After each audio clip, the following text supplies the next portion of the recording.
Bom, pessoal, com relação ao tema equação de primeiro grau, essa é a aula mais interessante, porque tem a ver com a área de vocês. Então, a gente vai ver algumas aplicações diretas aí no curso, tá? Na disciplina de Química Geral, cálculo do número de oxidação. Você quer calcular o NOx de algum elemento químico. Então, se eu pegar uma substância, por exemplo aqui, o carbonato de cálcio, e quiser calcular o NOx aqui do carbono, vou chamar isso aqui de X ou de qualquer outra variável que você queira. Para isso, eu tenho que conhecer o NOx do cálcio e do oxigênio. Aí, pela tabela periódica, a gente consegue saber esse número, né? Esse NOx, pelo fato da posição do elemento na tabela periódica. O NOx do cálcio é mais 2 e o NOx do oxigênio menos 2. Esse aqui tem uma tendência a perder 2 elétrons, esse aqui a ganhar 2 elétrons quando ele faz a ligação química, né? Bom, então como que eu faço para calcular esse X? Eu tenho um átomo apenas aqui, ó, de cálcio, então mais 2.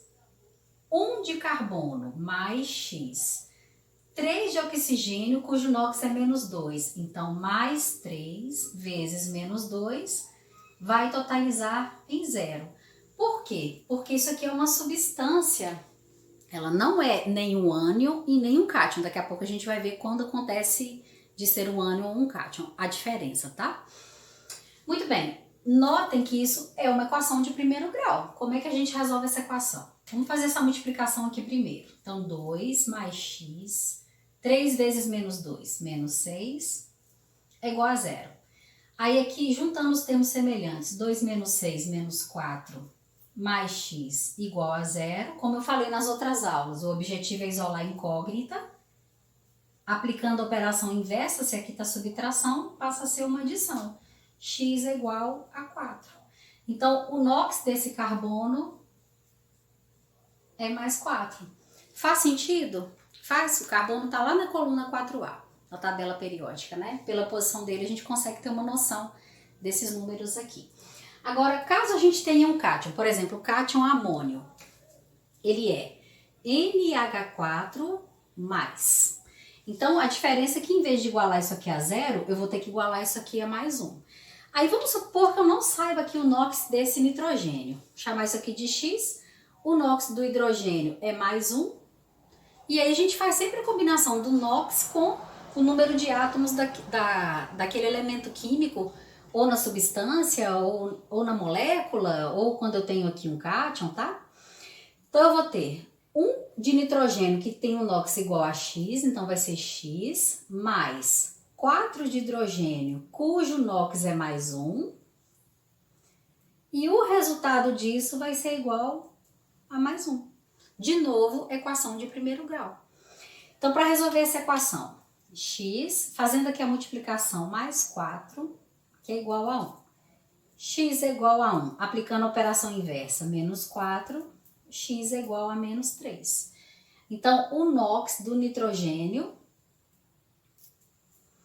o NOx de N é menos 3. O nitrogênio está lá na coluna 5A da tabela periódica, né? Então, esse menos 3 aqui faz todo sentido. Ele tende a ganhar 3 elétrons quando ele faz ganhar ou compartilhar, dependendo da ligação química que ele faz. Tá vendo? Que legal, pessoal? Agora, um outro caso para a gente ver. Na substância, por exemplo, ácido sulfúrico. Se eu pegar o ácido sulfúrico, que é H2SO4, aí vamos supor que eu queira saber o NOx do enxofre. Então, esse aqui eu não sei, vou chamá-lo de X. Do oxigênio, menos 2. Do hidrogênio, mais 1. Observem que eu vou igualar na equação a 0, diferente desse caso aqui, né? Que eu tinha um cátion. Então, eu tenho 2 de hidrogênio, cujo NOx é mais 1, mais o do enxofre, que eu não sei, mais 4 de oxigênio, vezes menos 2, que é o NOx dele, e o resultado disso vai ser 0. Então, fazendo a multiplicação aqui, 2 mais x, multiplicou menos 8, que é igual a 0. Aí, equação de primeiro grau. 2 menos 8 vai dar menos 6. Pessoal, ainda dentro da química geral, a gente aplica muita equação de primeiro grau e regra de 3 dentro de cálculo estequiométrico que normalmente é um terror por conta da matemática, mas não precisa ser um terror. Se vocês têm a base e se vocês sabem fazer as operações e principalmente esquematizar regras de 3, colocando as unidades, esse conteúdo ele pode ser bem mais simples. Então, quando eu pego uma reação química, eu tenho aqui 2 reagentes, né? Nitrogênio e hidrogênio formando amônia. Eu faço o balanceamento dessa equação de modo que eu tenha um equilíbrio, né, entre os reagentes e o produto. Por exemplo, nitrogênio aqui, ó, são 2, aqui também são 2. Hidrogênio são 6, aqui no produto também, né, é igual a 6. Muito bem. Cálculo estequiométrico, você pode fazer uma relação mol com massa, massa com massa, qualquer informação, só que tem que manter uma proporção. Assim como quando a gente faz uma receita. Se for fazer um brigadeiro, em uma receita você usa uma lata de leite condensado, uma colher de manteiga e, exemplo, 4, 5 de chocolate em pó. Se você vai dobrar essa receita, você tem que dobrar todos os ingredientes. A mesma coisa acontece com a reação química.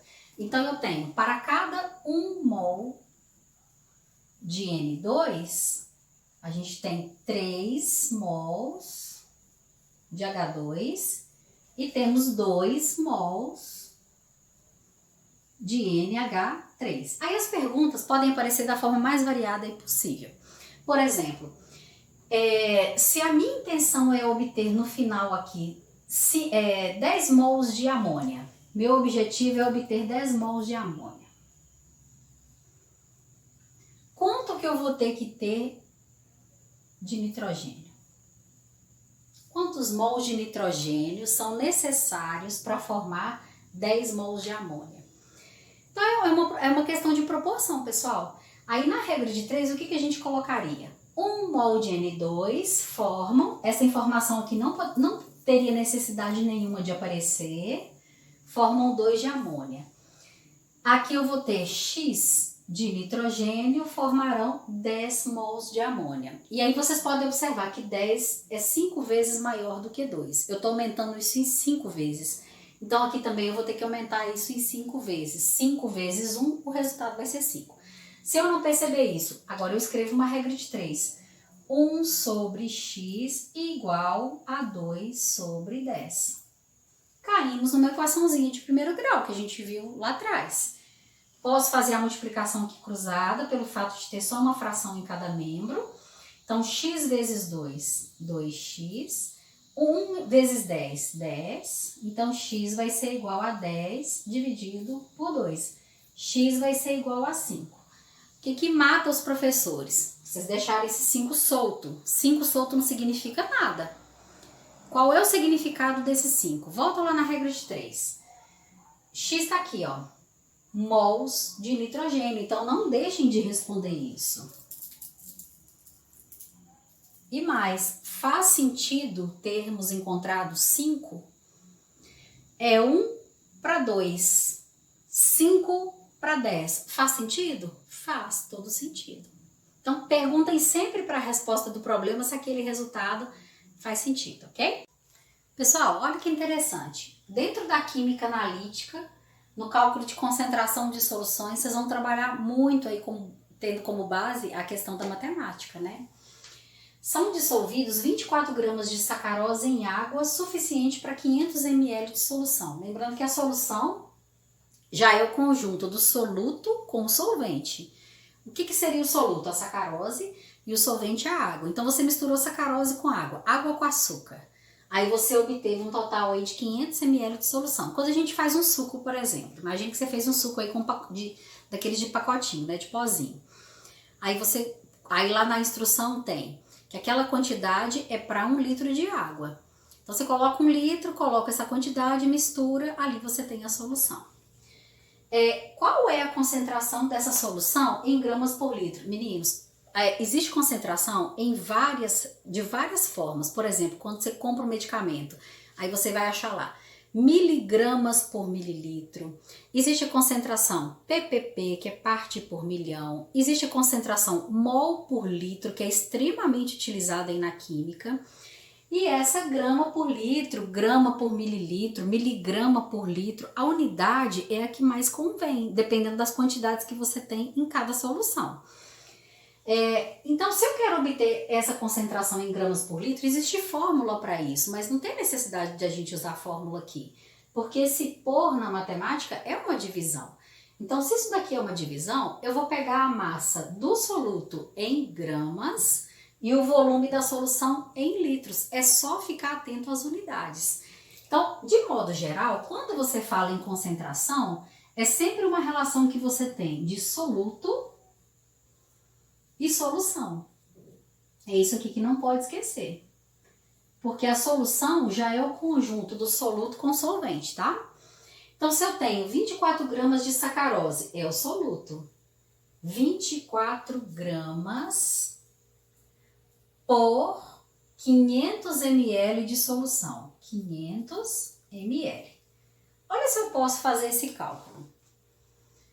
Poderia se tivesse pedido no exercício grama por mililitro. Mas se no exercício pediu grama por litro, então grama tá ok. Vou deixar aqui 24. Porém, esse volume eu vou ter que converter para litro. É por isso que a gente viu antes da pandemia a questão da transformação das unidades. Voltem nessa parte, tá?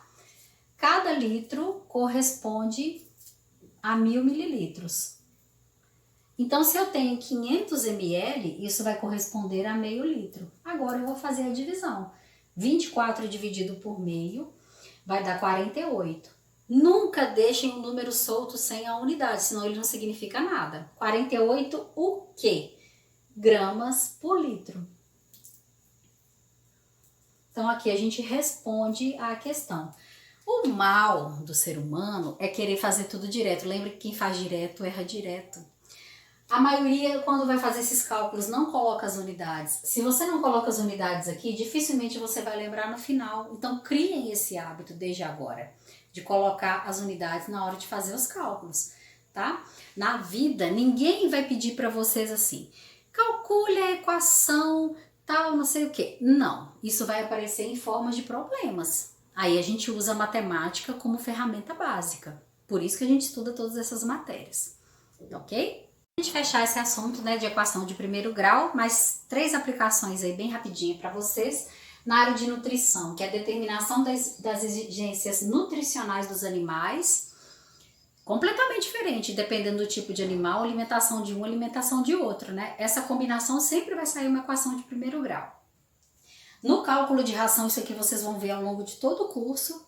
Também você tem que considerar qual que é o tipo de animal, qual que é o peso dele, quantos por cento que tem que ter de um nutriente, do outro nutriente, mas quando você substitui isso provavelmente numa fórmula que seu professor vai passar, isso cai numa equação de primeiro grau. Aí se você não sabe uma equação de primeiro grau, você não vai conseguir resolver isso daqui de jeito nenhum. Então é uma coisa que para quem não aprendeu ainda tem que aprender. E na física tem uma série de aplicações. Por exemplo, vocês estão fazendo física 1. Aí foi dado lá para vocês que quer saber em qual instante de tempo um carro que se move com velocidade constante de 10 metros por segundo, 36 km por hora, então ele está bem devagar, saindo de uma posição inicial de 50 metros, vai chegar a uma posição final de 95 metros. Então vamos resolver esse probleminha. Aí o professor passou uma equação para vocês, que é S é igual a S0 mais V vezes T. S, posição final, que é igual a S0, posição inicial, mais a velocidade vezes o tempo. Olha aí, gente, equação de primeiro grau. Então, onde tem a variável, eu vou aplicar a operação inversa, então, menos 10t. E esse 95, aplica a operação inversa também, negativo. Menos 10t é igual a 50 menos 95 menos 45. Vou multiplicar aqui por menos 1 só para evitar a questão do negativo aqui na frente. Então, 10t é igual a 45, eu multiplico toda ela por menos 1. E por fim, aplico a operação inversa aqui. 45 dividido por 10, que vai dar 4,5. 4,5 quê? Tempo. Se você observar as unidades aqui, o tempo vai ser dado em segundos. Então é como se ele passasse por uma plaquinha lá de 50 metros e após 4,5 segundos, 4 segundos e meio, ele passa pela posição de 95 metros. Esse que é o significado aí deste resultado. Então vocês vão lidar com a equação de primeiro grau muito ao longo do curso de vocês, tá? Qualquer dúvida, estou à disposição. Não façam os exercícios antes de assistirem todas as aulas. E não deixem as dúvidas acumularem, tá? Mandem para mim à medida que elas forem surgindo. Até a próxima!